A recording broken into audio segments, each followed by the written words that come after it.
Hello and welcome to today's episode of Women Matter, brought to you by the Nidari Foundation with support from Action Aid Nigeria. On this program, we discuss women issues with a focus on sexual and gender-based violence. My name is Obianuju, and on today's episode, we're talking about safe spaces or shelters. Safe shelters are accommodations provided for women and girls who have experienced or are at the risk of experiencing or being subjected to violence of any kind.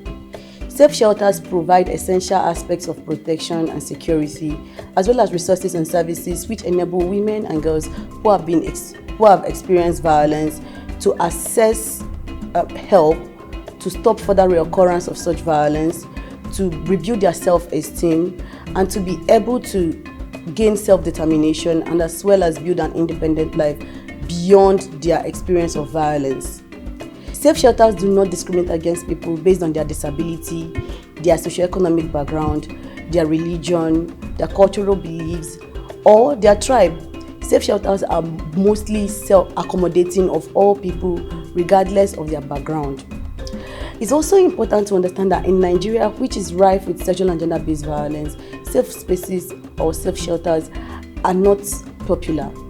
This is because, firstly, there is not enough resources to build safe shelters for all that caters to all people who have experienced violence. But then, secondly, and very, very important and key, women and girls who have experienced violence are usually very quiet about it. This is because of the psychological abuse that comes hand in hand with sexual and gender-based violence. Most of the time, they do not speak out or seek for help to end this violence, or even seek for immediate evacuation from environments where this violence takes place.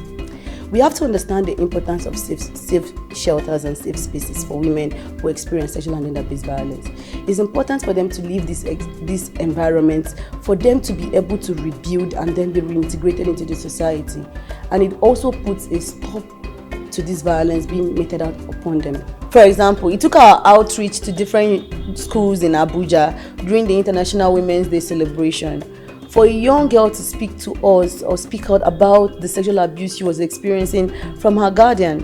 And we had to intervene and evacuate her from the environment to a safe space whilst we seek for justice for her. These are the things that safe houses avail to people who have experienced violence. So do you know anyone who is experiencing violence of any kind? Are you yourself experiencing violence of any kind? Do you know someone who has experienced it and is still in the environment where this violence occurred and might keep on experiencing it? Please call the number on the screen for aid and support. We are always here for you to provide you with all the needed help that you might need.